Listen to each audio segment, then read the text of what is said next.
ಬುರ್ಕಾ ಧರಿಸಿ ಬಸ್ ನಿಲ್ದಾಣದಲ್ಲಿ ಮಹಿಳೆಯರ ಸಮೀಪ ಕುಳಿತುಕೊಂಡಿದ್ದ ಯುವಕನಿಗೆ ಸ್ಥಳೀಯರು ಧರ್ಮದೇಟು ನೀಡಿ ಪೊಲೀಸರಿಗೊಪ್ಪಿಸಿದ ಘಟನೆ ಕುಂಬಳೆಯಲ್ಲಿ ನಡೆದಿದೆ. ಒರಿಸ್ಸಾ ಮೂಲದ ಯುವಕ ಮುಸ್ಲಿಂ ಯುವತಿಯರಂತೆ ಬುರ್ಕಾ ಧರಿಸಿ ಬಸ್ ನಿಲ್ದಾಣದಲ್ಲಿ ಮಹಿಳೆಯರ ಸಮೀಪ ಕುಳಿತಿದ್ದಾನೆ.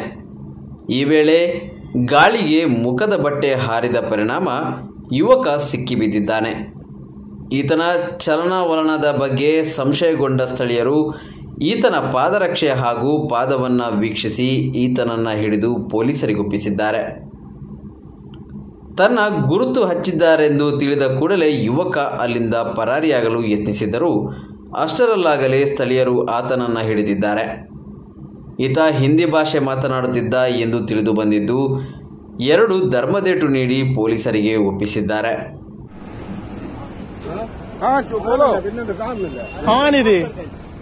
पूरा खोलो ना, मास्क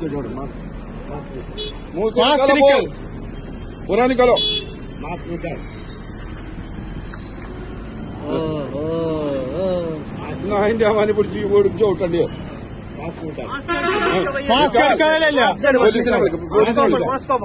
അതിലല്ലേ ഇടാൻ വേണ്ട, അത്രയല്ലേ നിർത്തട്ടോ.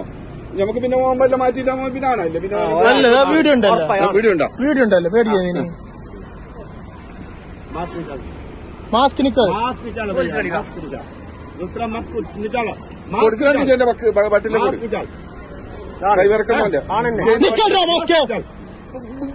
കൊട്.